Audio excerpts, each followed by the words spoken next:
Ô meu querido, minha querida, tudo bem? Estamos aí de volta com vocês.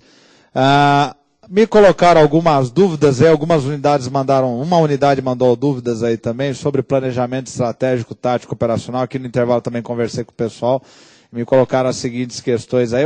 Para minha cabeça estava muito claro, então eu vi que a coisa não está clara. Olha, veja, imagina uma universidade como São Paulo, uma universidade como a Pontifícia Universidade Católica, a Universidade do Rio de Janeiro, a Bahia, né? Tem vários cursos ali. O planejamento estratégico é o planejamento que pega a universidade toda. Esse é o planejamento estratégico, ele pega a universidade inteira.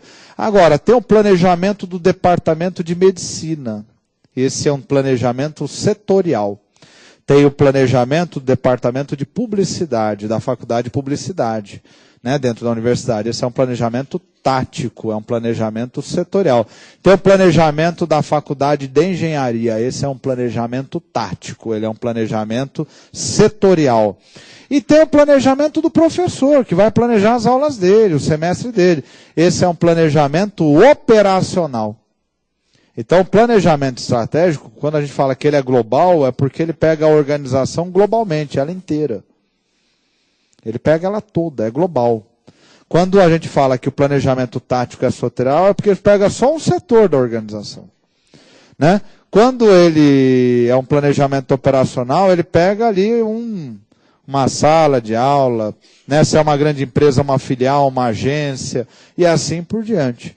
Então, essa é a grande diferença. Logicamente, como o planejamento estratégico ele é um planejamento global, ele tem que ser para um prazo maior, tem que ser de 5 a 20 anos. Não tem como. Né? Porque você está decidindo o destino da organização. Né? Uma fusão, por exemplo. Imagina a fusão entre duas empresas. Isso vai afetar quem, gente? A empresa inteira. A empresa inteira. Vai afetar todos os departamentos, vai afetar todo mundo, vai mexer com os funcionários. Tem gente que vai ser demitida porque fundiu, vai ficar com funções duplicadas dentro da empresa, porque você gosta de pagar por isso? Porque a empresa adora ter um monte de funcionário? Não, ela tem que reduzir custo. Cliente quer valor, cliente não quer custo. Né? Então, lógico que dali a 1 ano, 2, vai ter um PDV. Né? Agora, Itaú, Unibanco, tivemos uma fusão nos últimos anos aí, né? Mas, enfim, tivemos uma fusão nos últimos anos aí, tá Unibanco, né? Perto da minha casa, gente, aqui em São Paulo, aqui, se vier aqui, né, vai ser muito bem recebido aqui. Vai chegar lá, você vai ver na Avenida Bosque da Saúde, 3 agências do Itaú, uma na frente da outra. Mas, olha, mas não dá 20 metros. Por quê? Porque Itaú gosta? Não, porque foi um acordo.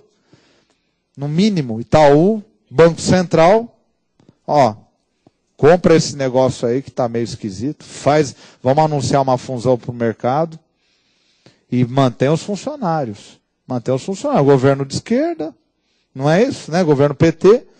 Né? Governo PT zela pelo trabalhador, sempre vai zelar pelo trabalhador. Então ele quer que o trabalhador fique empregado. Então qual a orientação? Não.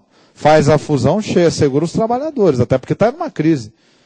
Se você começar a mandar o trabalhador embora agora, vai dar a impressão que a coisa está ruim. O mercado não vai gostar, é um sinal negativo. Segura o trabalhador aí. Fecha a porta, não deixa isso aí. Né? Agora, passaram-se alguns anos, o mercado se recuperou, a economia se recuperou. O que o Itaú começou a fazer ano passado? Começou, ó, vamos aí, plano de demissão, programa de demissão voluntária, quem quer sair? Para não ter que chutar. Né? Então começou a cortar. Daqui a pouco aquelas 3 agências que estão ali na Avenida Bosque da Saúde, aliás, perdão, Avenida do Cursino, né? Aquelas 3 agências ali, uma vai sumir, porque é uma Itaú Personalité. Daqui a uns anos a outra vai sumir também, vai ficar uma. Banco do Brasil. Banco do Brasil no nosso estado aqui, meu amigo, né? Da onde você estiver vendo, ele adquiriu aqui a nossa Caixa. Tem lugar que você vai, tem 3, 4 agências do Banco do Brasil em menos de 1 quilômetro. Isso é impossível. Por uma empresa é caríssimo. O custo operacional disso é um absurdo. Né? Então, vai eliminar. Agora, a decisão de se somar 2 empresas, uma fusão, é o quê? Uma decisão estratégica, tática, operacional. Ela vai afetar a empresa só num setor ou vai pegá-la inteira? Responda isso. Se ela vai pegar num setor, você fala aquela tática, mas eu nunca vi fusão pegar um setor só, pega todos. Então, uma decisão de uma fusão é uma decisão estratégica. Ela vai afetar todos os setores da organização e o impacto dela é para, olha, o resto da vida. Não é nem para 5 anos. É para o resto da vida. Dos comentários que eu recebi de um funcionário do BV, quando eles foram para o Banco do Brasil, porque o Banco do Brasil também foi lá e comprou o BV, né, o controle acionário, para impedir que o BV fosse para o buraco na crise. Ele falou, olha, professor, né, o BV está ensinando coisas para o Banco do Brasil que ele nunca nem imaginou que existia. Por quê? Porque o BV era uma empresa de mercado do Grupo Votorantim. Então tinha gente ali que operava no mercado financeiro fazendo operações incríveis. Futuros, a termo, etc., né? Então eles começaram a fazer um benchmark com o pessoal do Banco do Brasil. Vai afetar completamente o Banco do Brasil. O Banco do Brasil vai aprender estratégias de mercado que nunca imaginou, né? Então a decisão de uma fusão de duas empresas é uma decisão estratégica. Tudo aquilo que afeta a empresa inteira é uma decisão estratégica. Agora, se afetou só um setor, por exemplo, a empresa, né, uma gigantesca montadora. Não, nós vamos criar mais um setor de logística da empresa. É setorial. É um setor, logística, tático. Né? Agora nós vamos criar um departamento de televendas. É o quê? Setorial isso aí. Né? Vai trabalhar em vendas. Então é tático. Tático é sempre um setor da empresa. Né? E operacional é local. É de execução. Operacional, né, como o pessoal brinca, é botar a mão na graxa, é botar a mão na massa, é fazer o dia a dia. Isso é o operacional e, portanto, é de curto prazo. Né? É execução, é fazer o resultado acontecer. Senão fica tudo no plano das ideias, fica platônico, parece promessa de ano novo. Né? Porque no ano que vem eu vou, porque no ano que vem eu vou. Não, tem que operacionalizar. No ano que vem eu vou passar em concurso, tá bom. Estabelece a meta. Quantas matérias eu vou estudar, quantas horas eu vou estudar e vai perseguir as metas até alcançar elas. Né? Para poder executar e virar realidade. Senão vira aquelas eternas promessas que nunca se realizarão. Não é verdade? Então tá aí. Alguma dúvida? Se você está aí, né, numa das nossas parceiras, aí em qualquer lugar do Brasil, manda informação para os meninos aqui que eles passam para mim. Eu estou aqui para isso. Tá certo? Pode mandar, tá ok? Né? Bom, vamos adiante agora. Agora você já viu planejamento estratégico, tático, operacional. Agora você vai ver o BSC, o Balanced Scorecard, porque eu acho que vai cair na tua prova. Caiu na prova do SPPrev agora há pouco. Se eu não me engano, caiu na prova do Senado Federal. Se eu não me engano, porque a prova do Senado Federal está muito esquisita, a gente não consegue acessar aqui. Não consegui acessar até hoje essa prova do Senado Federal. Se alguém tiver, pode mandar de presente que eu aceito, viu? E vai cair cada vez mais o BSC. Vai cair cada vez mais. Por quê? Porque o Estado trabalha com isso e trabalha com o BSC. Vamos ver o BSC, eu vou colocar a representação dele aqui. Tem nos slides lá que eu fiz para você, na realidade, né? Nos slides tem porque eu já vi que está aí o BSC.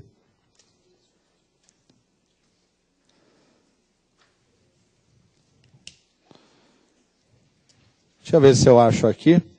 Rapidinho, deixa eu dar uma passadinha aqui.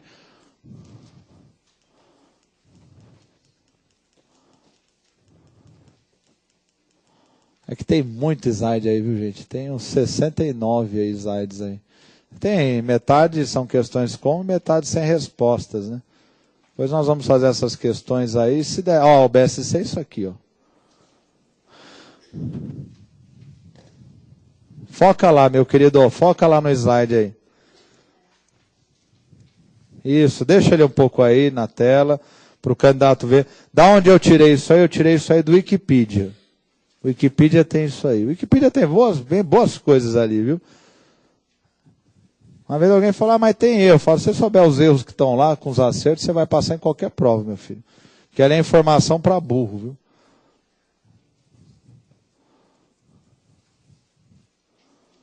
Né? O pessoal geralmente que escreve ali, eu tenho lido os artigos, tem boa fé. Né? Se cometer algum erro, é de bobeira, é um erro de datação, né? Uma coisa bem boba. Não é um erro malévolo, né? Vou ensinar a coisa errada. Não, até porque quem está escrevendo gosta, quer se divulgar, né? Quer ficar conhecido. Ninguém quer ficar conhecido como incompetente, né? Bem que eu acho que lá em Brasília tem um pessoal que faz uma forcinha.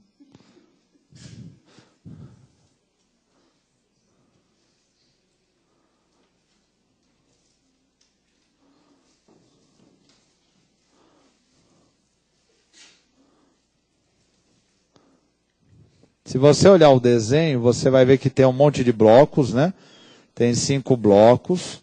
E tem várias setinhas. E essas setinhas, elas estão indicando que esses blocos estão interagindo. Então, isso é uma visão sistêmica. Então, eu tenho cliente. Eu coloco sempre visão sistêmica, mas acho que ele colocou visão estratégica, né? Visão sistêmica. Eu vou colocar visão sistêmica aqui, porque a estratégica você já tem ali. Porque a visão estratégica é uma visão sistêmica. O financeiro,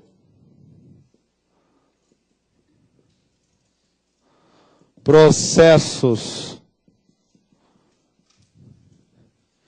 internos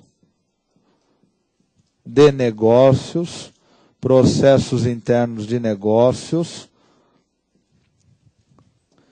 e aqui métodos. Olha, só estão te enrolando, viu? Eu vou te falar um negócio, como o povo enrola, né? Métodos internos de aprendizagem. Você vai ver só, eu vou te mostrar como é que estão enrolando a gente. Métodos internos de aprendizagem. O pessoal é bom para vender peixe, né? Peixe velho como se fosse coisa nova. Pensa que é só aqui que compra na 25 de março para vender no shopping, não. Eles fazem isso lá em Washington, fazem isso em Nova York, né? Aliás, se diz, né, que o bom negociador, bom vendedor é aquele que compra barato e vende caro, né? Então já viu, né? Compra lá em Sichuan e vende aqui, né? Bem caro, né? Mas olha, vai combinar com a sua casa, que incrível, viu? Olha, isso aqui é o único no Brasil, né? Aí um dia você vai no Mercadão e encontra 300 iguais, né? Precisa pagar as contas, né, gente? Não critico não, viu? Precisa pagar as contas. Não é fácil, não.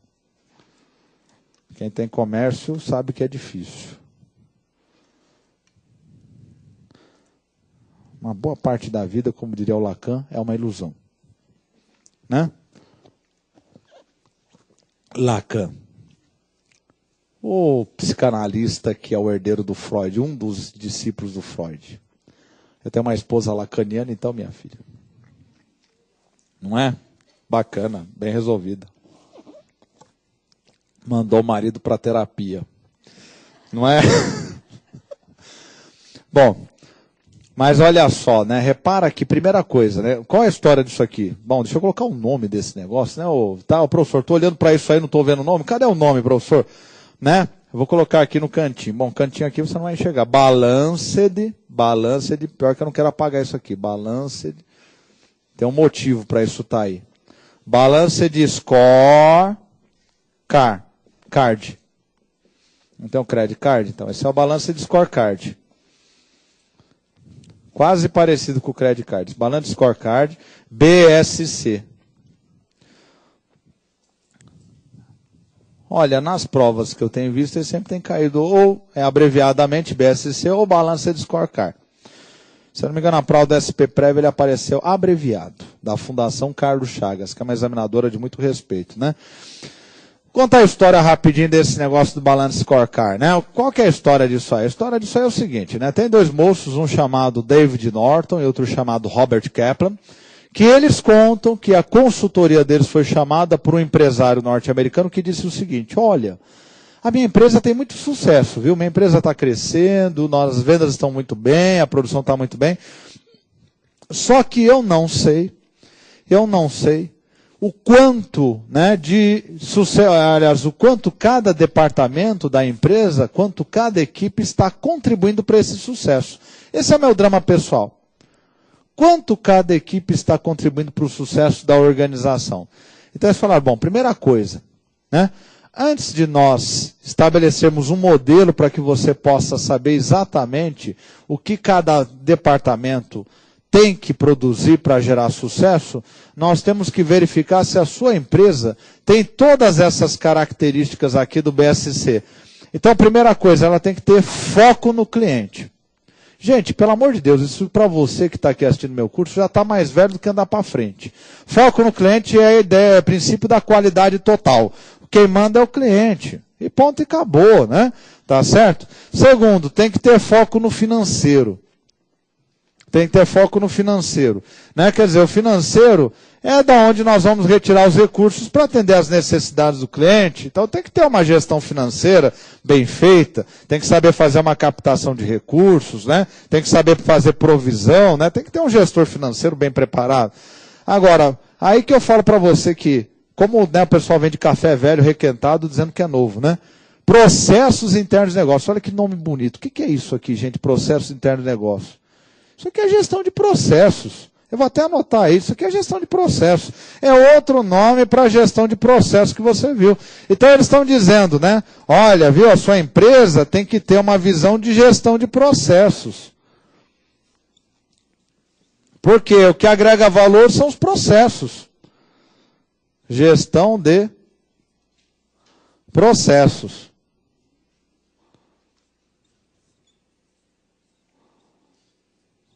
É isso.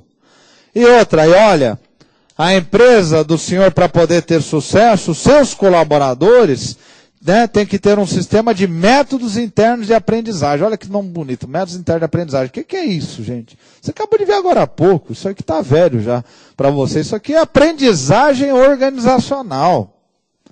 Métodos internos de aprendizagem é um outro nome para o negócio velho.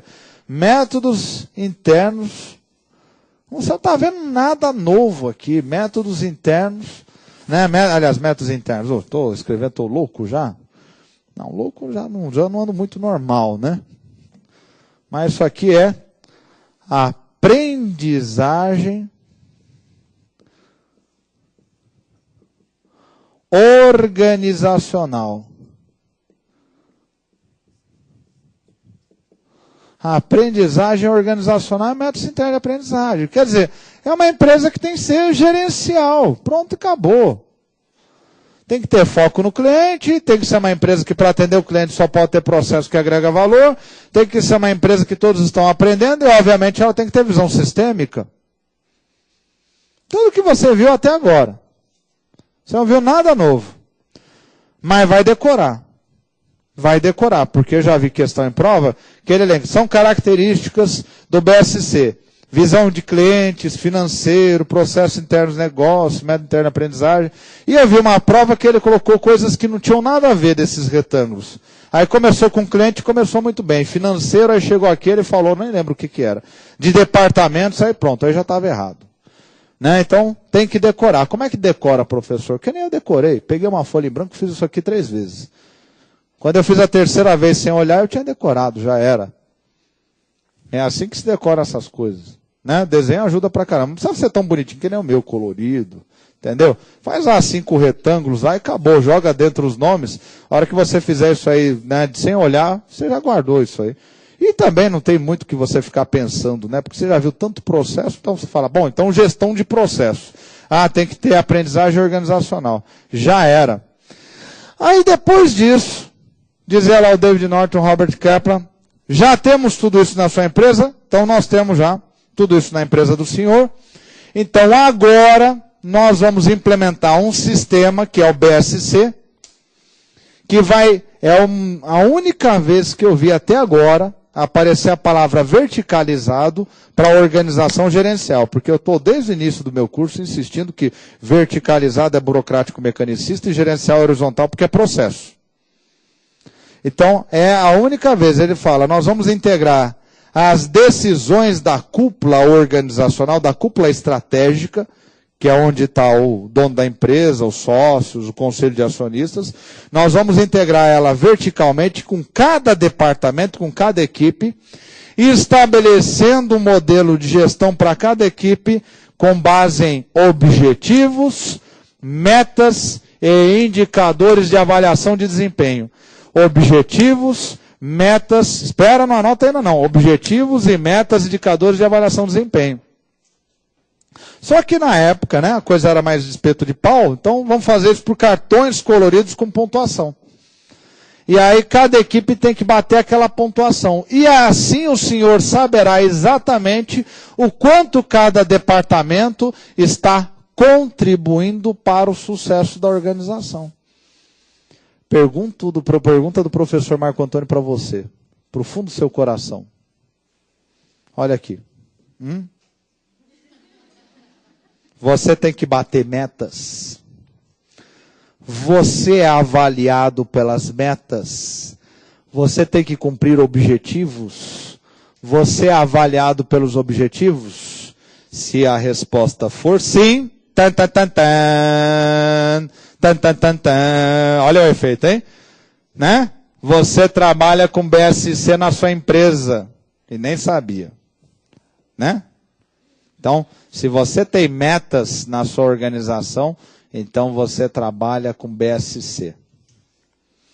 E eu vou dizer uma coisa agora, mas calma. Não vai subir na árvore. Na administração pública, também. Todos os órgãos vêm trabalhando com BSC. Mas calma, calma, viu?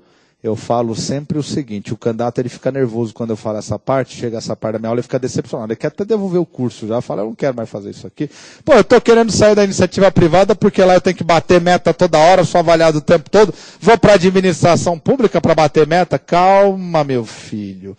A coisa é em outra rotação na administração pública. Não é?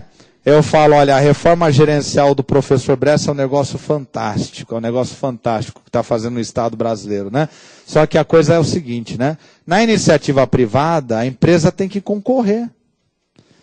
Então, como é que funciona? Ela estabelece metas para você que se você não bate é porque você é incompetente. Se você bate, não recebe nem elogio. E bobear, a próxima meta vai ser muito pior. Elas vão sempre piorando, é impressionante. Não é verdade? Por quê? Porque ela tem concorrência. Ela tem competição. Eu tive um aluno, coitado, ele teve um chabu. Né? Teve um bug do milênio, né? Ele trabalhava para a Dell, na Califórnia. Trabalhava na Dell, rapaz bem nascido, bem instruído, né? Executivo de sucesso, já tinha casa própria na Califórnia, não tinha nem 30 anos. Gêniozinho, manja? Gênio. Não é só porque é bem criado, o garoto é gênio. Né? E ele teve um bug, porque ele falou, professor, eu tinha meta, e o meu trabalho era acompanhar os mercados globais. Então, começava a China a operar, eu já estava operando. Então ele falou, um dia, eu não sei porquê, eu sei que eu dormi 24 horas. Apaguei. Acordei no chão. Depois de 24 horas, olhei, era o dia seguinte. Nessa hora eu tomei uma atitude na minha vida. Vendi tudo, pedi demissão, caí fora e vim prestar concurso público. Virou auditor da Receita. Garoto esperto, eu gosto de gente assim, gente inteligente, né? Sacou que estava no time errado, foi para o time certo. Então eu sempre falo que a administração pública também tem meta. Se você pegar aquele documento, plano diretor de reforma do aparelho de Estado, lá no finalzinho, está escrito assim, orientações. E uma das orientações do professor Bresser é a seguinte: deve-se implementar na administração pública, em todos os órgãos, uma gestão baseada em objetivos, metas, acompanhados por indicadores de avaliação de desempenho. Olha aí. Tan, tan, tan, tan. Tan, tan, tan, tan. Se você estudar o contrato de gestão, que é firmado entre a administração pública direta e as OS, ou a administração pública direta, agência reguladora, agência executiva, você vai verificar que no contrato de gestão, ele é uma espécie de contrato administrativo, tem as chamadas cláusulas exorbitantes, que qualquer contrato administrativo tem, mas ele tem um diferencial. Tchan, tchan, tchan, tchan. Tem BSC.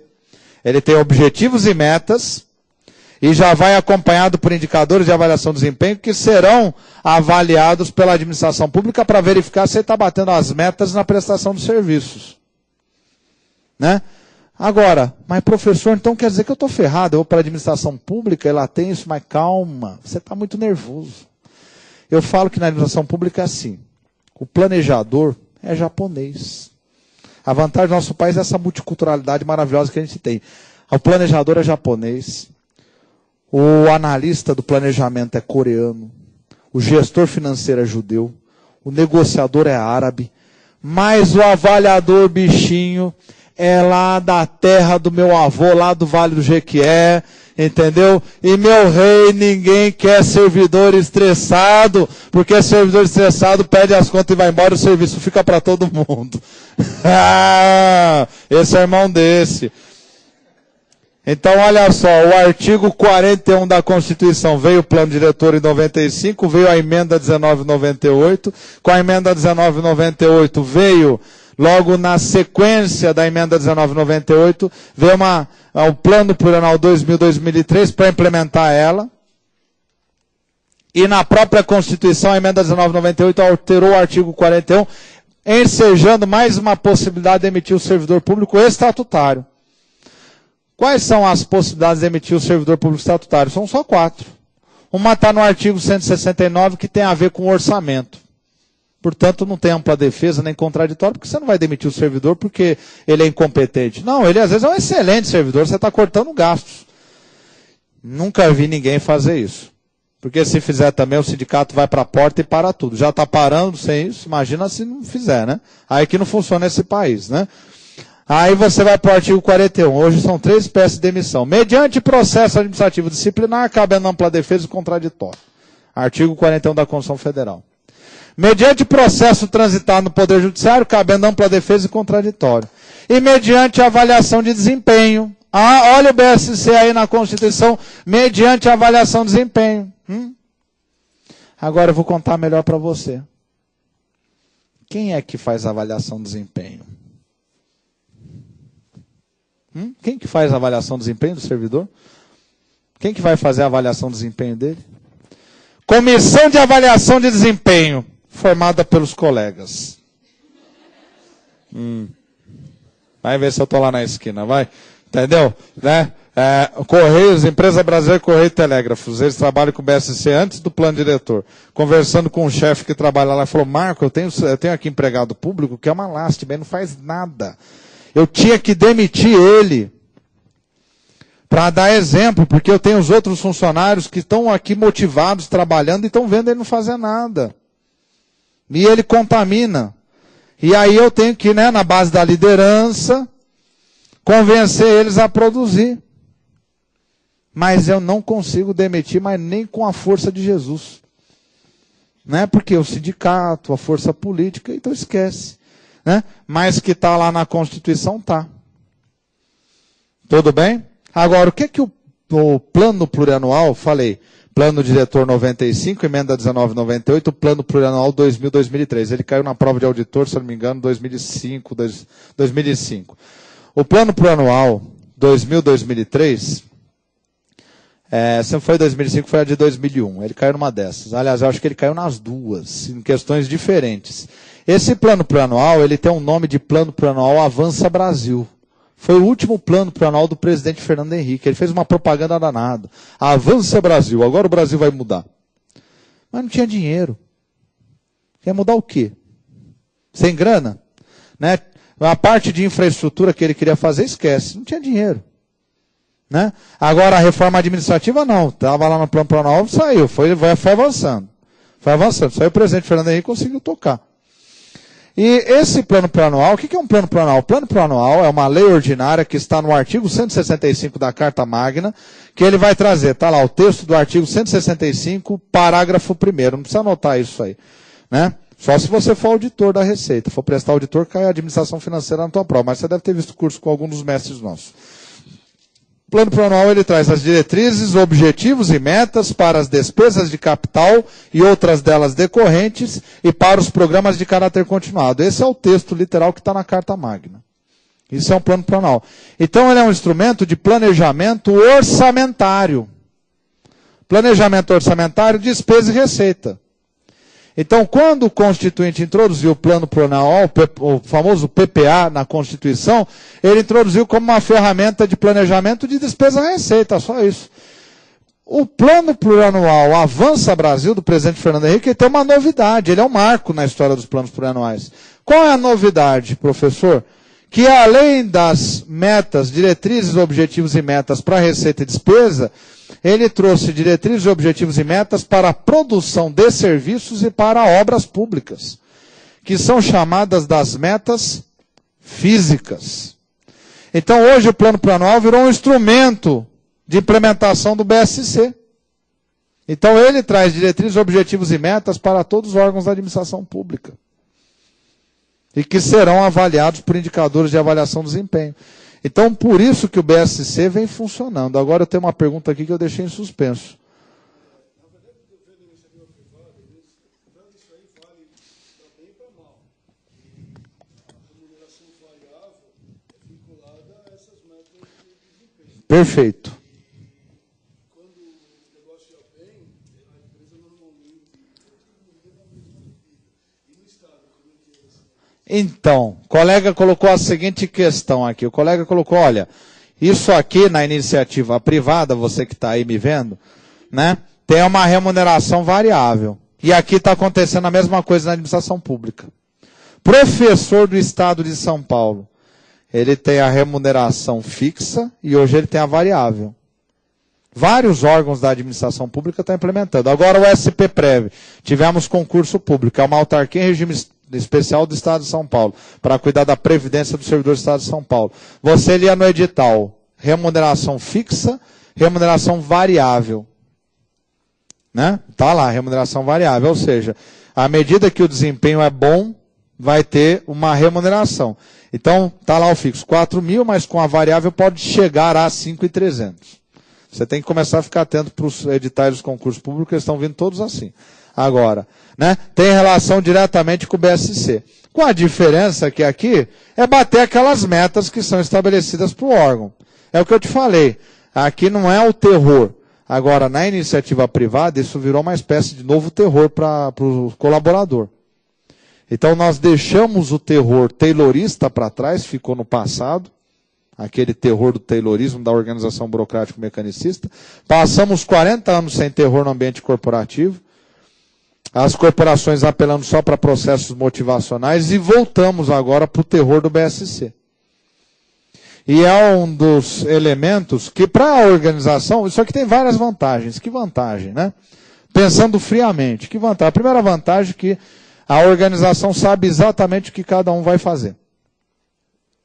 E para cada colaborador, qual é o papel dele e o que ele será avaliado. Então dá uma objetividade muito clara para ele. Então agora não vem mais uma ordem da alta gerência, ele tem que entender o que eles estão querendo mesmo com isso. Não, agora eu sei que eu tenho que bater essas metas e eu vou ser avaliada nisso. Então é isso que interessa. Eu tenho isso muito claro. Mas isso vem sendo utilizado muitas vezes de forma perniciosa para gerar uma pressão muito grande sobre o colaborador. Temos algumas empresas públicas que eu tenho ouvido reclamação.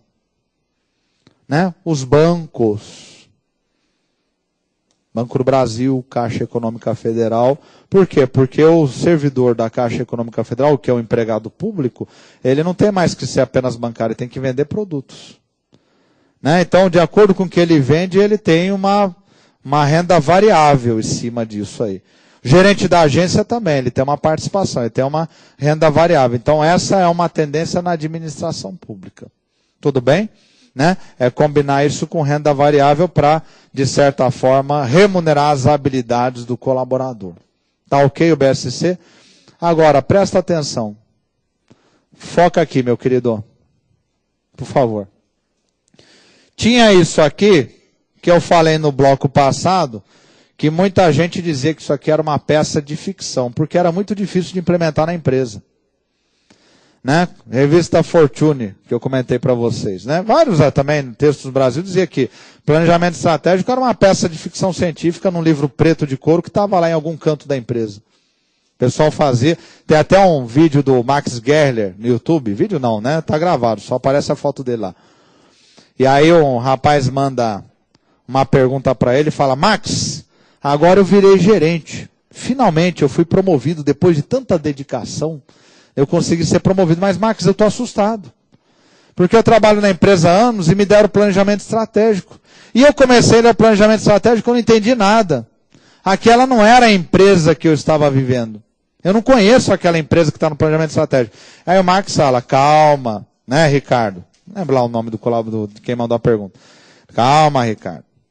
Né? Veja, geralmente, planejamento estratégico é uma peça que as empresas têm para mostrar para os clientes, mas que não tem muita finalidade. E nos planejamentos estratégicos, eles utilizam uma linguagem que é o administrativez. Então, eles gostam de utilizar termos técnicos muito sofisticados, como gestor organizacional de higienização interna, para faxineiro. Gestor de logística de circulares, para office boy. Então, meu caro Ricardo, o que eu te aconselho? Continue fazendo tudo que você sempre fez do mesmo jeitinho, que é o que te deu sucesso para você virar gerente, e decore o vocabulário do planejamento estratégico para utilizar nas reuniões, que isso vai te dar mais sucesso ainda. Então veja, né, a que nível nós chegamos com planejamento estratégico, uma peça de ficção. Mas com o BSC ela deixou de ser ficção, por quê? O BSC foi criado para atender a necessidade de uma empresa. O que o pessoal percebeu? Agora, olha só, aqui e aqui, o que eles fizeram? Ó, tchan, tchan, tchan, tchan. Somaram. Então, hoje, a empresa faz o seu planejamento estratégico e já vai estabelecendo objetivos e metas que vão ser convertidos logo, logo em objetivos e metas para o BSC. Então, hoje ele está integrando verticalmente o planejamento estratégico com todos os departamentos da organização. É assim que as empresas vêm trabalhando, meu querido. Então, ela pega o planejamento estratégico, integra com o BSC e utiliza isso no seu dia a dia. E agora o planejamento estratégico deixou de ser uma ficção e está se tornando uma ferramenta muito útil para o mundo corporativo. Ora, acabei de falar para você... Plano plurianual. O que é o plano plurianual? É o planejamento estratégico do Estado brasileiro. Só que com uma correção. Não é de longo prazo.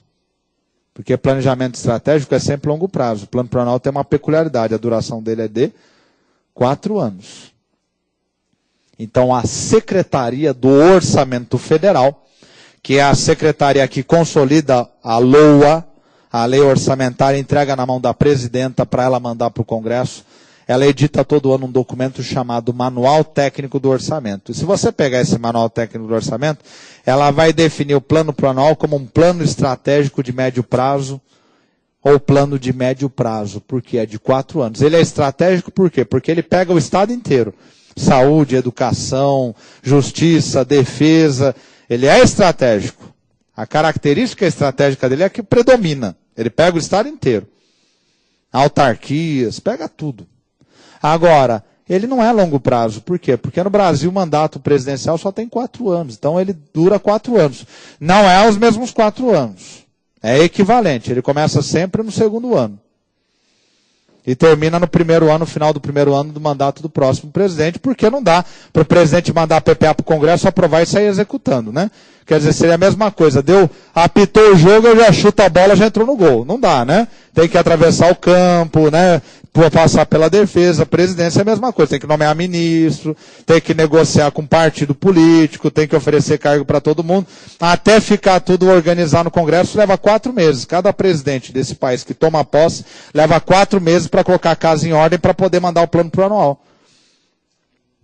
Por isso que o presidente Fernando Henrique, quando prepararam a lei de responsabilidade fiscal, colocou lá, o plano plurianual deverá ser entregue até o mês, acho que era de abril ou março. Ele vetou no ato. Ele sabia que aquilo lá era coisa de quem não sabia do que estava falando. O presidente Fernando Henrique tinha experiência. Foi senador, foi constituinte. Ele falou, quem escreveu isso aqui escreveu besteira. Plano plurianual, a data de entrega dele é até o dia 31 de agosto. E acabou. E esquece, joga lá para o dia 31 de agosto e vai encavalando tudo. Por quê? Porque até arrumar a Câmara, o Senado, até os deputados entender o que eles estão fazendo lá, entendeu? Vai ter muito café, muita reunião, até organizar os ministérios, o PMDB quer tantos ministérios, o PP quer tantos ministérios, negociar tudo aí que vai mandar. Enquanto tudo isso não estiver arranjado, organizado, não sai nada do papel. Primeiro vamos estabelecer as normas da negociação, depois a gente faz a lei. Entendeu? Então tá aí. Né? É assim que funciona. Mas agora eu vou ditar algumas coisas para você ainda do BSC que cai na ESAF. Então anota aí, por favor. Pode colocar aí. o BSC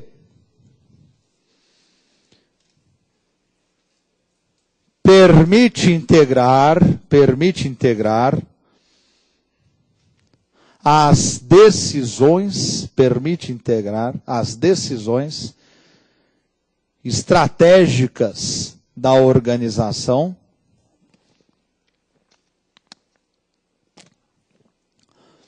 a todos os departamentos e equipes.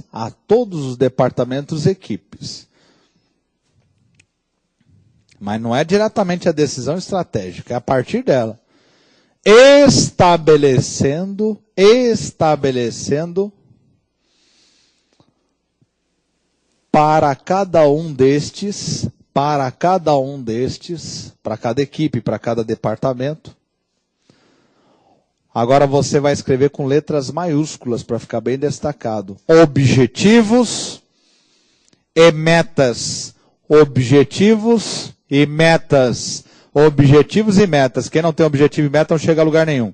Objetivos e metas. Acompanhados de indicadores de curto prazo.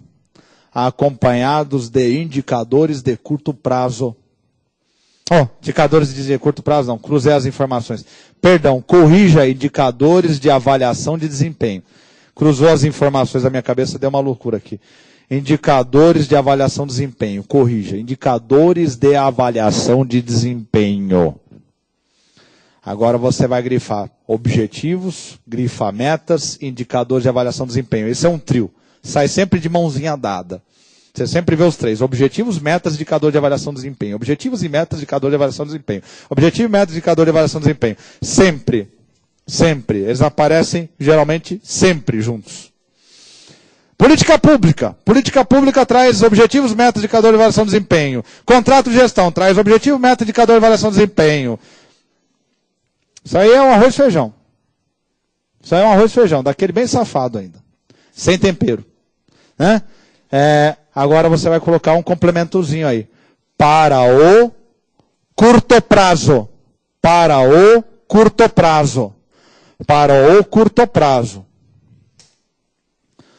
O planejamento estratégico a longo prazo. O BSC sempre será curto prazo.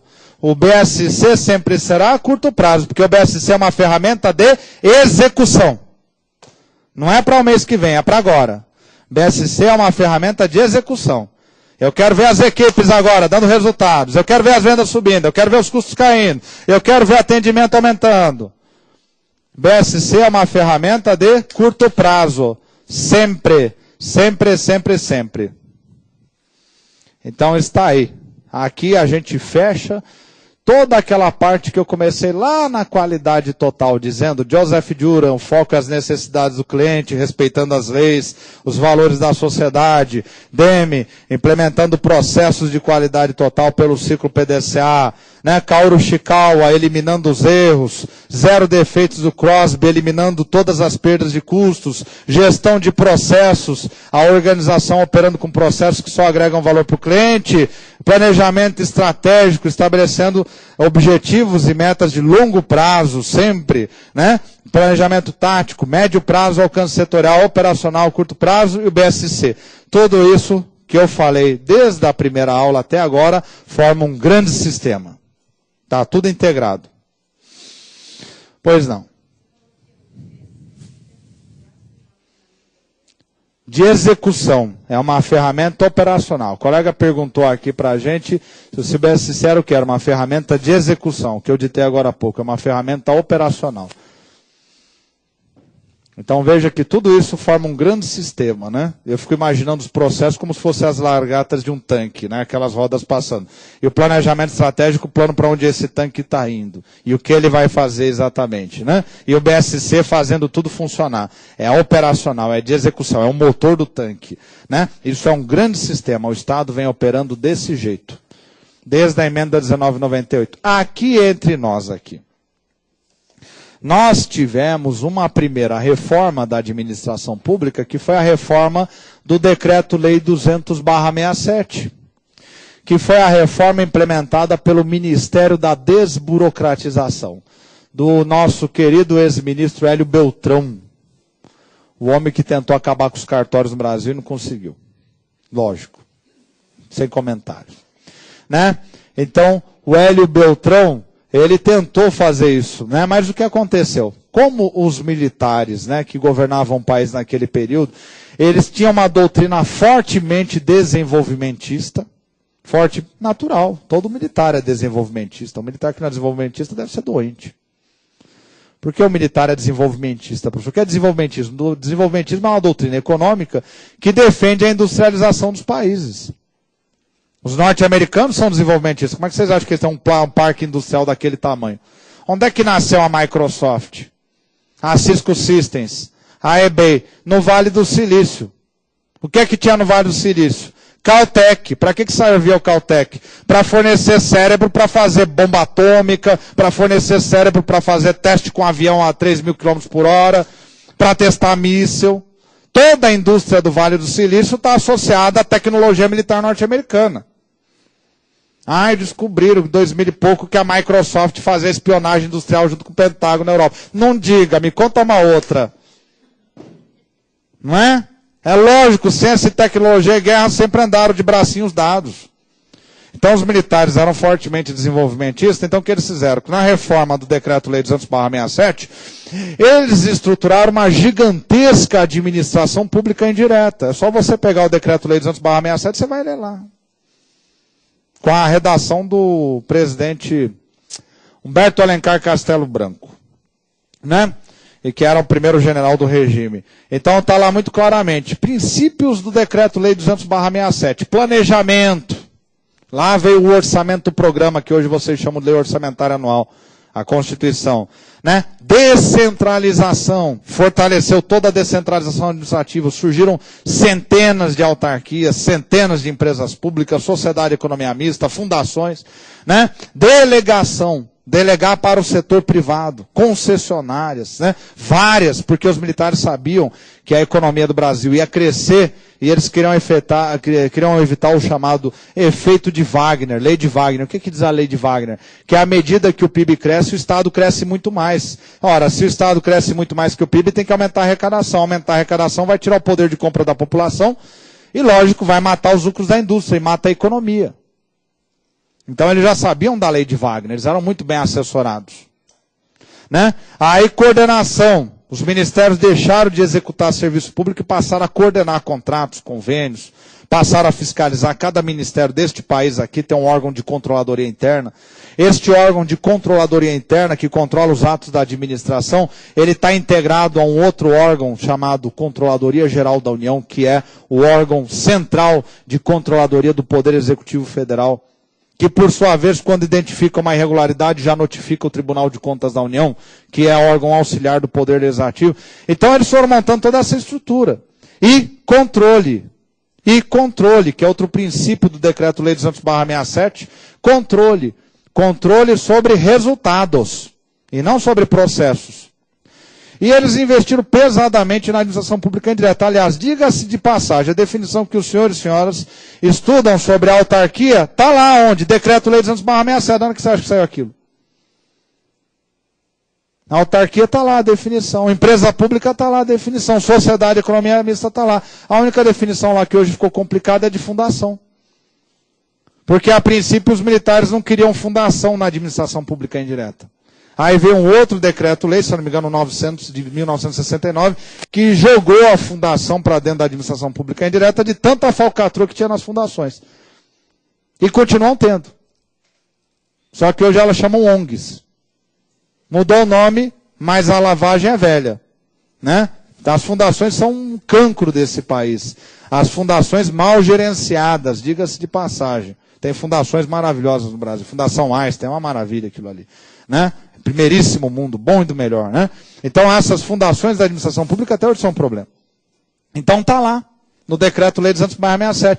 Só que eles fizeram, pegaram os recursos do país e jogaram pesadamente na administração pública indireta. Por quê, professor? Não falei agora porque eles eram desenvolvimentistas?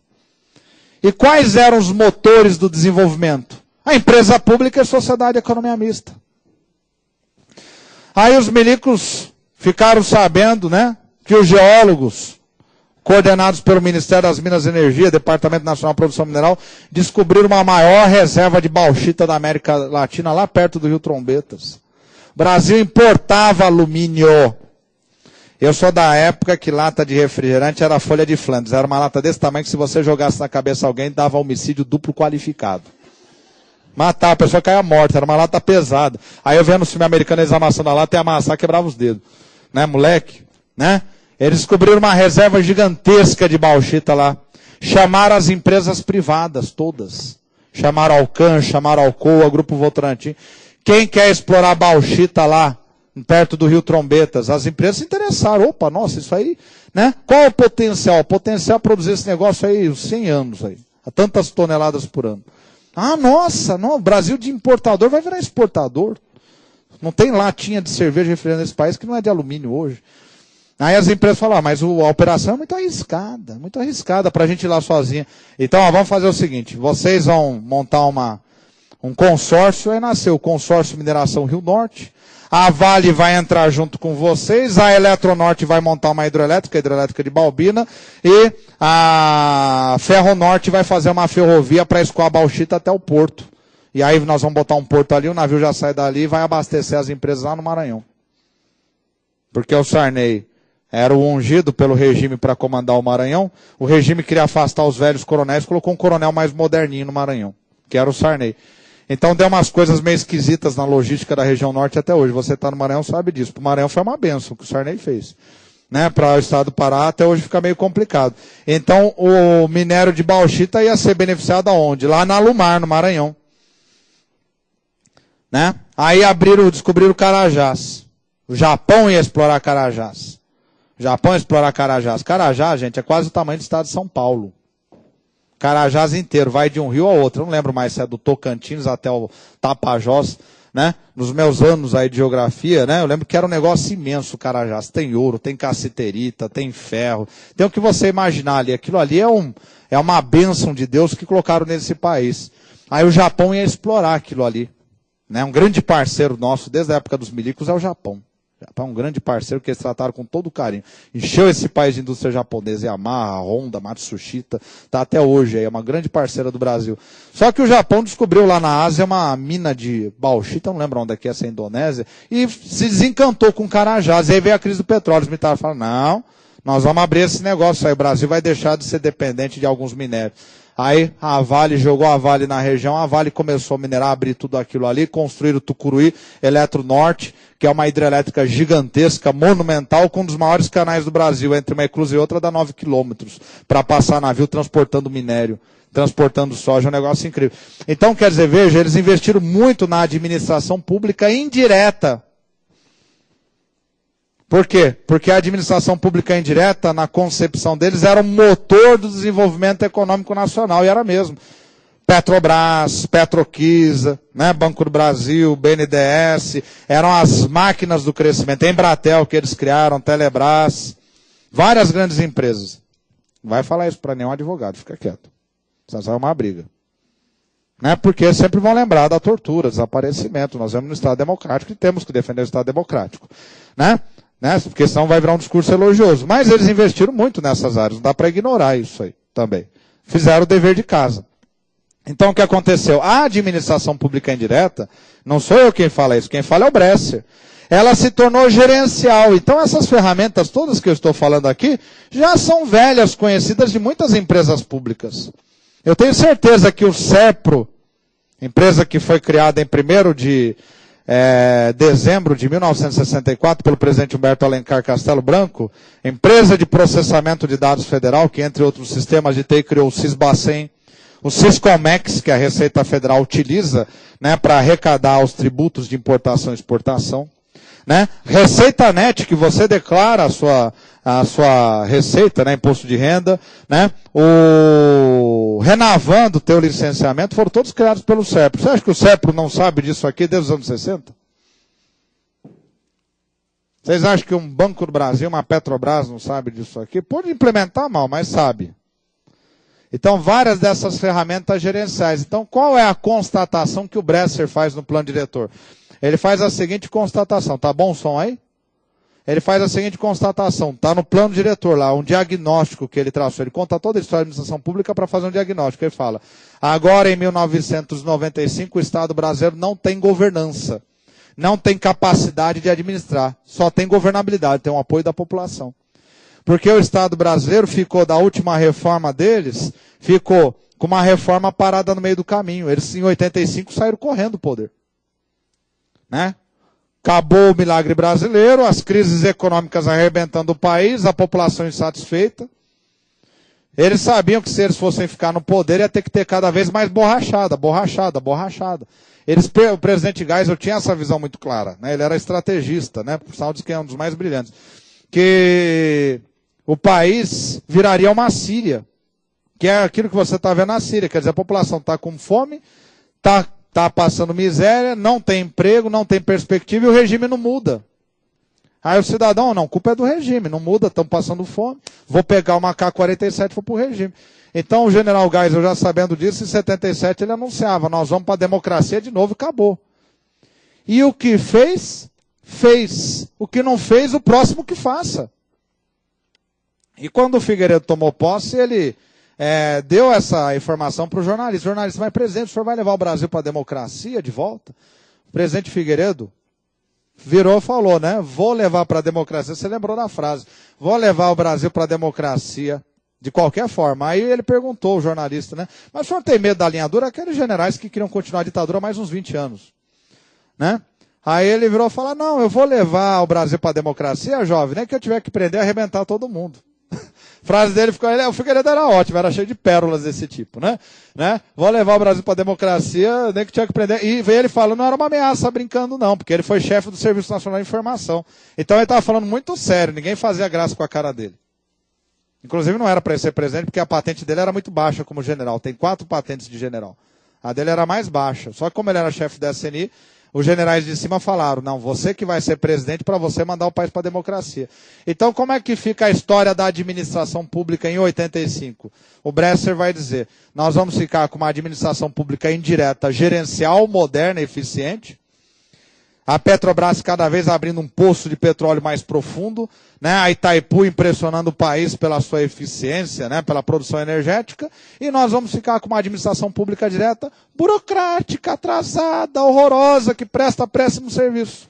Então, por isso que o Bresser fala, nas orientações dele do plano diretor, devemos introduzir em todos os órgãos da administração, e certamente está pensando muito mais na administração direta do que indireta, nós devemos introduzir uma gestão baseada em objetivos e metas acompanhados de indicadores de avaliação de desempenho. Amanhã, daqui a 50, 100 anos, um historiador vai olhar para o Brasil e vai falar o seguinte, ele vai esquecer da ditadura, né? No direito não vão esquecer, naturalmente, porque a função do direito é lembrar o Estado de Direito. Não pode esquecer.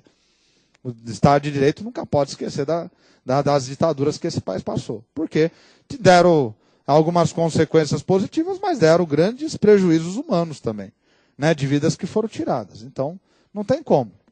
Mas o historiador vai olhar e vai falar, como eu já vi argentino, um amigo meu vindo, mas o que estão fazendo agora não é continuação lá do que os militares já faziam no país de vocês? Quem que era o ex-ministro que mais elogiava o presidente Lula o tempo todo? Antônio Delfim Neto. Qual era um dos membros mais importantes do Conselho Nacional de Desenvolvimento Econômico e Social? João Paulo Reis Veloso. Quem é João Paulo Reis Veloso, professor? Foi ministro do Planejamento dos Militares, que implementou a reforma da desburocratização do Ministério do Hélio Beltrão. Está entendendo? Né? Como a história parece que vai longe, mas acaba voltando. Não é? Como a história muitas vezes ela retorna, né? O mito do eterno retorno. Então está aí a reforma gerencial, né? Só que hoje muito mais focada no cidadão. E logicamente na redução do tamanho do Estado, porque o Estado que nós tínhamos era insustentável. Como esse Estado ainda está muito caro, basta ver o que você paga de imposto. Precisa dar uma... Mas vocês vão entrar na Receita Federal, eu sei que vão colaborar para isso, né? Vão ajudar esse Estado a melhorar a sua arrecadação, né? Sem pesar tanto para cada contribuinte. Então tá aí. Chega desse assunto aqui, né? Vou entrar em outra área, vou entrar numa área que está relacionada à gestão de pessoas aqui. Por quê? Porque está no teu edital, né? Se está no edital, tem que estar na minha aula. E na aula que vem, eu acredito que eu vou conseguir já fazer questões com vocês. Né? Portanto, fique aí com as questões sempre atentos. Né? Vai tentando fazer também, já vai estudando, vão surgindo dúvidas. Depois pergunta, né? Traz.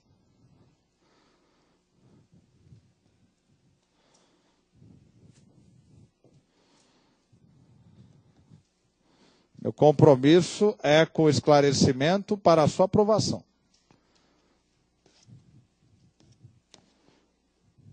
Vivo disso há 16 anos.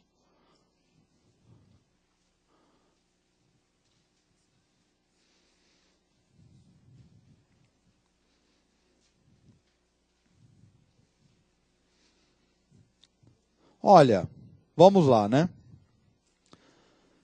Tem uma escola nos anos 60, que é uma das escolas mais influentes que nós temos na gestão de recursos humanos. É a chamada escola behaviorista ou escola comportamental, que a ESAF conhece de cor e salteado. Todos os mestres que eu vou falar já caíram. Sem exceção. Não vou tomar seu tempo com coisa que não caiu. Porque você talvez que sabe, se minha avó fosse homem, não seria minha avó, seria meu avô, né? Dizia um grande professor meu, Ricardo Ramos, né? Que eu lembro com muitas saudades dele. Publicitário, né? Filho do velho mestre Graciliano Ramos, né? Por sinal. Ele dizia, se minha avó fosse... Eu lembro que a primeira coisa que eu vi na aula dele foi, se minha avó fosse homem, não seria minha avó, seria meu avô, né? Então, essa escola comportamental, escola behaviorista, né, o aportuguesamento da palavra behavior, que é comportamento na língua inglesa, ela vai tratar muito de um tema que é o tema motivação. E por que ela vai tratar muito do tema motivação? Isso aqui são anos 60 e 70, para você ter mais ou menos uma ideia temporal, né? Tem gente que gosta disso, eu sou um que gosta desse negócio, porque eu consigo encaixar as coisas mais facilmente. Por que isso, professor? Porque veja, né? Durante a época do modelo burocrático mecanicista, o trabalhador ele era motivado por duas coisas: pelo dinheiro e pelo medo de perder emprego. Básico, 1.0, sem trava elétricas. Dinheiro e medo de perder, é o chamado homo econômicos, né? Agora, durante a guerra, o trabalhador vai ter uma motivação que ninguém lembra nos textos de administração, que é a guerra. Então ele vai trabalhar muito motivado porque ele tem que trazer de volta o seu filho, né? o seu sobrinho que está na frente de batalha, então ele está louco para que a guerra acabe logo, então ele vai trabalhar muito. Né? Então as empresas falavam para as meninas que trabalhavam nas indústrias, para os rapazes que trabalhavam na indústria, gente, vamos produzir, olha, a América precisa vencer a guerra. E todos os países faziam isso, a Alemanha fazia com seus trabalhadores, o Japão também com seus trabalhadores, né? Nós precisamos fazer para reverter a guerra. Né? Então eu tinha essa motivação. Agora, quando acaba a guerra em 45, nós vamos ter um outro cenário no mundo industrial. Que cenário, professor? Primeiro, que agora não tem mais aquela necessidade de correr tanto, porque a guerra já acabou, meu filho ou voltou vivo ou voltou no saco, não tem jeito, no caixão. Né? Então, não tem por que ficar correndo. Segundo, durante os anos 30 até o final da guerra, nós vamos ter a administração do brilhante presidente norte-americano, que é o Franklin Delano Roosevelt, que é uma espécie de Getúlio Vargas deles. Que o Getúlio, por sinal, gostava de, né, várias coisas se inspirar nele. Né? Então, o Franklin Delano Roosevelt, ele implementou durante os anos da guerra o chamado New Deal, o novo acordo, um grande pacto social. E nesse pacto social, o Estado fazia a economia funcionar. Né? Ele começou isso nos anos 30 para tirar os Estados da Grande Depressão, que era horrorosa, uma maldição para a sociedade americana, para todas as sociedades, que pegou o mundo inteiro, inclusive o Brasil, e muito fortemente. E ele vai, nesse novo acordo, nesse New Deal, nesse novo pacto social, vai dizer, olha, o Estado vai comprar os bens da indústria para gerar uma demanda agregada e fazer a economia funcionar. Então, é nesse período que vai ser construída a ponte Golden Gate, que foi a maior do mundo, né? Aquela ponte linda, vermelha que tem na Califórnia, né? Foi nesse momento que foi construída a hidroelétrica Hoover, que você já viu em todos os filmes com teu sobrinho, lógico. Transformers, Superman, né? Que toda hora ou ela tem um robô lá dentro, ou tentam destruir ela, que é um símbolo da engenharia norte-americana, né? A hidrelétrica Hoover, né? Nesse momento que vão fazer as grandes hidrelétricas do Vale do Tennessee para puxar a economia. Só que o Roosevelt vai falar, eu estou fazendo tudo isso com endividamento público, orçamento público. Então vocês, empresas, têm uma obrigação. Que obrigação? Manter o trabalhador empregado. Manter, parece a presidente Dilma falando hoje, né? Manter o trabalho. A inspiração é a mesma, viu? Não pensa, né? A história se repete, né? Eles se inspiram um no outro. Então vocês vão manter ele no emprego. Só que o Roosevelt criou uma pesada legislação trabalhista. E ele fala, né? Foi ele também que implantou nos Estados Unidos o Social Security Act, em 1935. Seguro Social, Previdência. Não, vocês vão ter previdência na prova. Foi ele que implementou a previdência nos Estados Unidos. Então ele falava, o trabalhador vai ficar até o dia de se aposentar, e o dia que ele se aposentar, ele vem para a previdência. Por isso que esse estado do bem-estar social é conhecido como estado do berço ao túmulo. Né? Porque na juventude o estado mantém escola pública. O estado do bem-estar social. Quando ele chega, ele fica doente, o estado tem o posto de saúde. Nos Estados Unidos eles tiveram dificuldade para implementar isso até hoje. Né? E quando ele chega na velhice, ele tem a previdência social. É o estado berço ao túmulo. Ele cuida do cidadão do berço ao túmulo. Modelo esse que a Europa adotou no pós-guerra, que nós sempre invejamos. E sempre quisemos aqui no nosso país. Tentamos aos trancos e barrancos tentar implementar isso. Então, lógico que o trabalhador agora ele está numa posição confortável. Ele sabe que ele não vai ser mandado embora facilmente. Só se ele socar uma porrada bem dada na boca do patrão. Do contrário, se for outro operário, é capaz dele ficar, foi um desentendimento, porque vai virar uma multa para a empresa tão grande que é melhor ficar. Não tem guerra, não tem nada, então o que vai acontecer com este trabalhador? Vai acabar funcionando o princípio do mínimo esforço. Cada vez ele vai produzir menos. Então, se você pega a história da indústria americana no pós-Segunda Guerra Mundial, você vai ver que eles vão ter uma constante perda de produtividade. E à medida que eles têm uma perda de produtividade nessa indústria, as empresas ficam desesperadas e muita gente esperta e inteligente percebe que aí tem uma grande oportunidade de negócios. Se você tem um problema e eu posso resolver, podemos fazer negócio. Então esses pensadores da chamada escola comportamental, eles vão falar, olha, nós temos uma solução para a sua empresa. A motivação dos seus trabalhadores. É aí que começa essa conversa com muita força. E a motivação vai ter que gerar uma coisa para a empresa, porque empresário não põe dinheiro onde ele não vai ganhar mais dinheiro ou reduzir custo. O que vai gerar para a sua empresa, empresário? Vai gerar para a sua empresa produtividade. Produtividade. Produtividade aqui é a produção de unidades por trabalhador, por hora. É quantidade. E acabou. Produtividade. Mas para gerar produtividade para a sua empresa, nós temos que gerar, por meio da motivação, uma coisa para o trabalhador. Tem que ter um ganho. Qual é o ganho? Satisfação. Eles sabiam que os trabalhadores vinham insatisfeitos? Satisfação para o trabalhador. Então, a motivação vai gerar dois subprodutos. A satisfação para o trabalhador e a produtividade para a empresa. E por isso que tem um tema que vai ser muito abordado por eles. Era um tema que desde os anos 30 vinha sendo tratado nos Estados Unidos. Aliás, desde os anos 20. Mas que aqui ele ganhou um impulso muito grande, que é o tema liderança.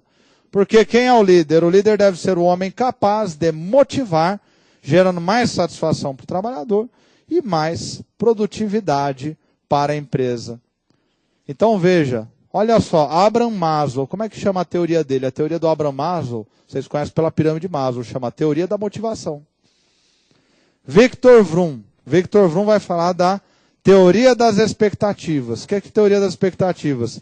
É aquela teoria que prega que para que seja motivacional tem que ter 3 fatores. Expectativa, valência e instrumentalidade. Você vai entender cada um desses aí. E você vai ver que sempre está no horizonte a questão da motivação. Cris Argyris, esse eu provavelmente não vou falar, porque o nosso tempo é curto. Cris Argyris vai criar aprendizagem organizacional nessa escola. Porque ele vai falar que aumentando o aprendizado do trabalhador, você aumenta a motivação, aumenta a satisfação e a produtividade. Então, essa é a grande preocupação da escola comportamental. Como esses homens escreveram muitos livros, deram muitas palestras, mas era muito difícil implementar o que eles diziam. Por que era difícil? Porque as organizações americanas ainda nos anos 50, apesar das inovações que tivemos nos Estados Unidos, muitas, não foram poucas, elas continuavam na sua essência burocráticas mecanicistas. Então a resistência à mudança era muito grande. Então por isso todos esses homens inteligentes fizeram o quê? Criaram um movimento muito famoso em 62, chamado desenvolvimento organizacional. E eu quero o movimento do desenvolvimento organizacional. Ué, já está falando, desenvolver a organização, é introduzir essas ideias no ambiente organizacional, humanizando o ambiente de trabalho, tornando o ambiente mais satisfatório e aumentando a produtividade. Eu lembro, experiência pessoal, um testemunho, em nome do Senhor. Eu lembro que meus pais falavam isso, falavam, filho, talvez eu tenha até comentado já isso aqui. Quando você crescer, eu morava na cidade de São José dos Campos, uma cidade muito bonita aqui, a uns 80 quilômetros de São Paulo, né? Uma cidade tá belíssima, cresceu que é uma loucura ali, né? E ali eles falavam o seguinte, filho, você vai estudar e vai trabalhar numa multinacional. Não contei essa história para vocês? Vai trabalhar numa multinacional. Você vai estudar, vai trabalhar numa multinacional, mas olha, filho, você vai trabalhar na multinacional porque a empresa brasileira não paga decentemente e nem sabe mandar, viu? Falava assim mesmo. Pobre não sabe mandar. Então vai trabalhar para empresa estrangeira. E filho, não trabalha para empresa japonesa, porque ela vai te escravizar. Porque a empresa japonesa sempre foi, ó. Né? Aquele pique danado. Vai trabalhar para a empresa, e nem alemã também, porque era pesado. Vai trabalhar para a empresa americana. Pai, por que pai, né? Moleque, né? Por que pai? Porque a empresa americana paga bem e pagava geralmente o dobro das outras. Ela pagava geralmente... Na empresa americana, imagina, que ticket de refeição, isso é coisa de pobre. Você almoçava, mandava tirar a nota do almoço, você vai na empresa, ela pagava. Você superfaturava a nota. Você almoçava 20, não era a prática. E você acha que as empresas não sabiam? Se a empresa sabe se sumiu uma chave de grifo no meio de 2.000 funcionários, não sabe que o funcionário está superfaturando a nota. Deixa.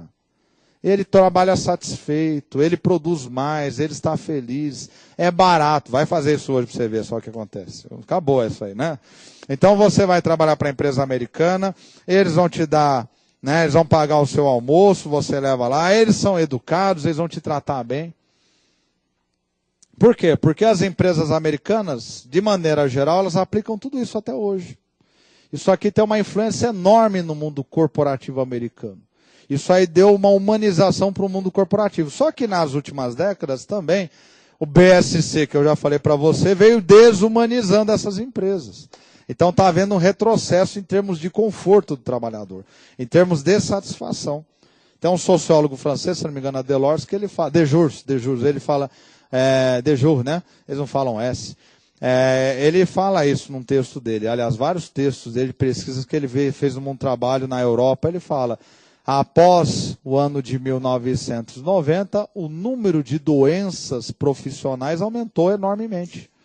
Por quê? Porque as empresas passaram a competir em escala global e isso afetou a saúde dos seus trabalhadores, né? Então estão se perdendo esses valores que são importantes. Mas eu diria para você que da média, do colaborador de média qualificação para cima, as empresas ainda utilizam muito isso. Até para baixa qualificação, se é uma empresa grande, elas aplicam tudo que eu vou te falar aqui.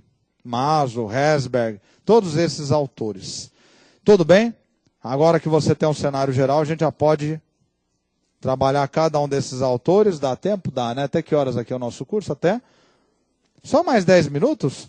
Então eu vou ficar aqui nesses 10 minutos com Douglas MacGregor, porque eu vou aproveitar esses 10 minutos. Mais 15?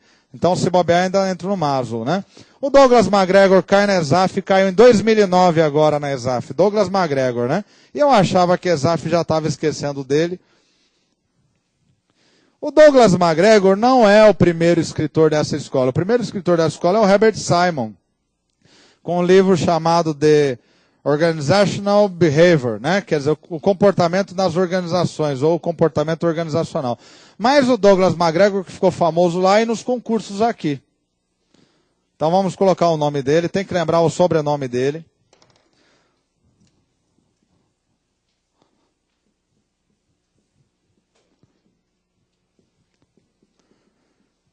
Se puder aumentar um pouquinho o som aqui para eu não ter que forçar muita voz, porque às vezes eu me entusiasmo, eu sei que eu falo muito alto, né? Eu agradeço, viu? Douglas MacGregor. Eu já estou sentindo a voz puxar já. Douglas MacGregor. Olha, dele é sempre a mesma coisa que cai em prova. Obrigado, meu querido. Teoria X e teoria Y. Teoria X e teoria Y. Isso aqui é uma espécie de libelo ideológico. É isso, libelo ideológico. Né? O que é que nós acreditamos? O que é que a escola comportamental acredita? Então é o seguinte, tudo que eles não gostam eles chamam de teoria X. O que é teoria X? Já caiu em prova de concurso público. Teoria X, gente, é a junção do Taylor, do Fayol e o Weber. Mas tem que ser os três, porque eu vi uma prova, não foi da ESAF, se eu não me engano foi da FCC, que ele colocou lá num Taylorismo e colocou no outro, Taylor, Fayol, Weber, ela que era certa. Então teoria X é o quê? São as ideias do Taylor, do Fayol e do Weber.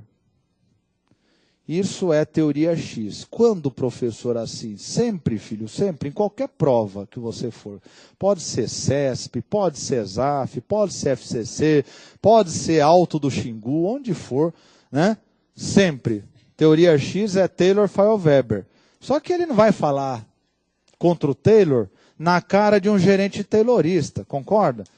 Ele está em 1960, 64, 65, ele quer vender a ideia dele, ele não quer arrumar inimigo. Ele não quer brigar com o cara, ele quer vender o peixe dele. Então ele quer dizer, isso aqui é obsoleto. O que vai funcionar agora é isso, é a teoria Y. Essa é a conversa do MacGregor. Tá certo? Então na frente de teoria Y, você pode colocar aqui, escola comportamental. Escola comportamental. Coloca na frente teoria Y.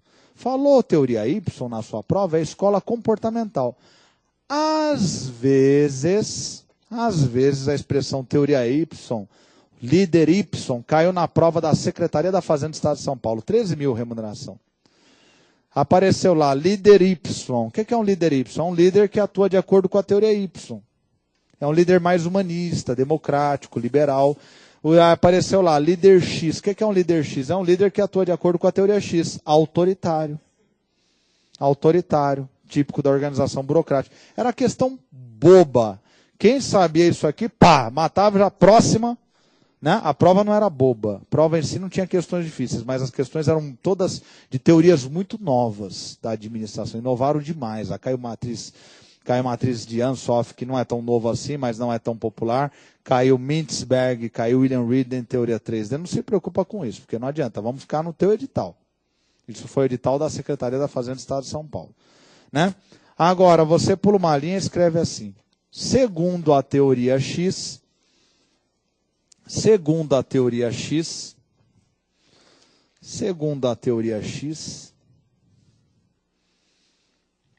não vai ficar ofendido, quem diz é ele, viu? Eu estou aqui só ganhando meu pãozinho aqui, né, meu vinhozinho, entendeu? Vendendo a ideia dele, eu estou te vendendo o preço que eu paguei, né? Então pode colocar, segundo a teoria X, o trabalhador é preguiçoso. É ele que disse. Antes que eu tome uma sapatada. O trabalhador é preguiçoso, o trabalhador não gosta do que faz.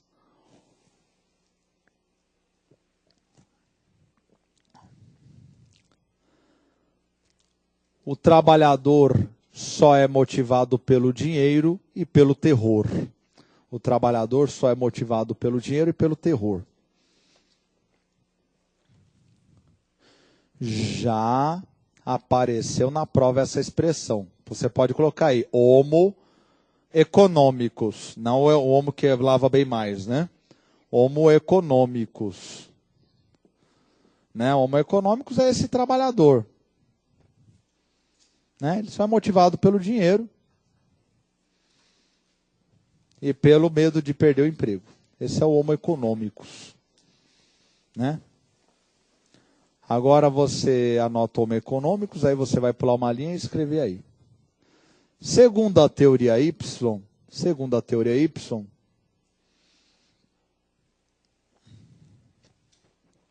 2 pontos.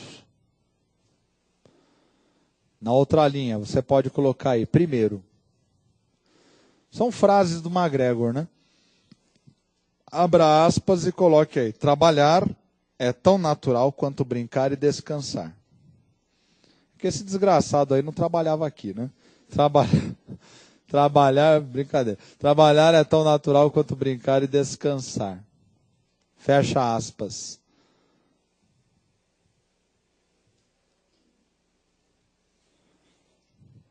Na segunda linha, 2. A criatividade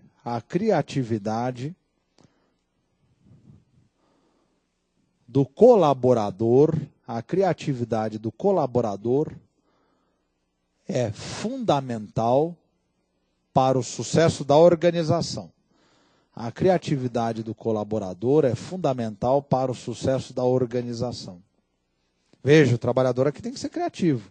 Não é mais o apertador de parafuso. Fecha aspas. E terceiro, o trabalhador adora assumir responsabilidades. O trabalhador adora assumir responsabilidades. O trabalhador adora assumir responsabilidades. É só isso. Ponto. Acabou. E aí é só você prestar atenção no que eu vou falar. Então veja, né?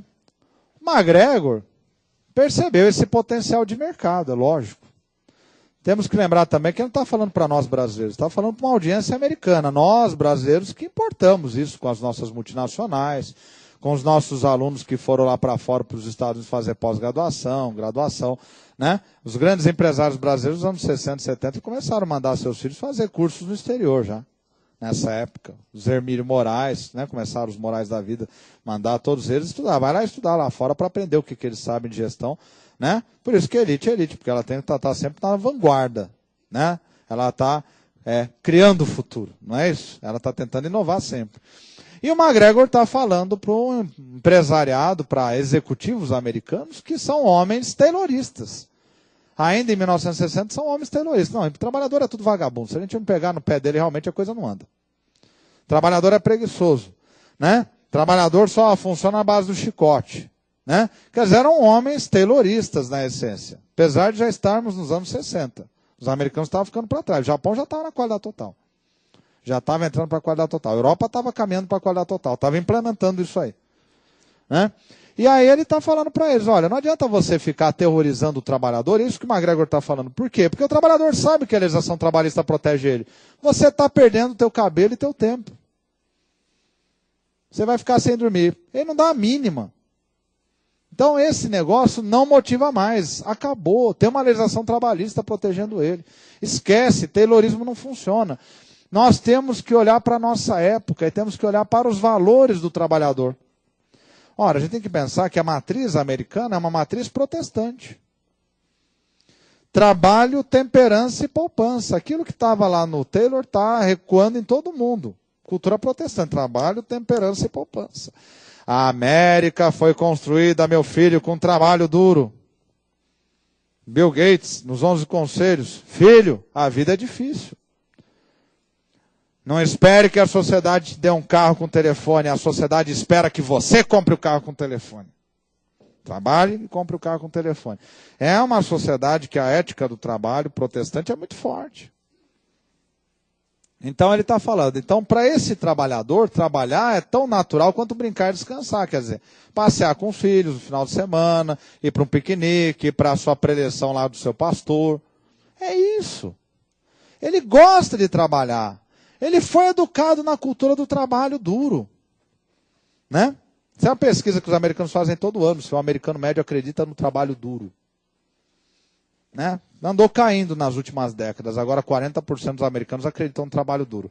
Que o trabalho duro faz a diferença na vida, né? Gera poupança, gera riqueza, né? Sociedade do consumismo, de certa forma, andou enfraquecendo eles, né? Muito videoclipe, muito Michael Jackson, McDonald's, né? Oprah Winfrey, embora eu adoro ela, né? E tudo mais, né? O pessoal começou a ficar meio mole, né? Mas é a ética do trabalho duro. E ele fala, o trabalhador gosta de responsabilidades. Embora uma correção, viu? Oprah Winfrey prega trabalho duro e ela trabalhou muito duro para ter sucesso. Admiro muito ela. Então veja, né? Ele gosta de responsabilidade. Então chama ele, pergunta para ele. Você sabe fazer o serviço? Não fica aí ensinando ele a apertar parafuso. Esquece o gerente científico, né? Não fica aí ensinando a apertar parafuso. Você sabe fazer? Sei, Sr. Johnson. Então vai lá e faça. enquanto eu vou cuidar de outra coisa. Você não sabe fazer? Eu vou lá e ajudo você. Outra coisa, a criatividade do trabalhador é fundamental para o sucesso da organização. Que criatividade é essa? É a criatividade do americano médio que arruma a torneira em casa, conserta o seu carro, pinta a sua casa. Se ele faz em casa, ele faz na empresa. Então, acredita na criatividade dele. Delega para ele que ele vai fazer. Alguma dúvida, gente? Meus amigos, minhas amigas de todo o Brasil, meus amigos que estão aqui, amigas, muito obrigado pela atenção, pelo carinho. Até a nossa próxima aula. Um abraço.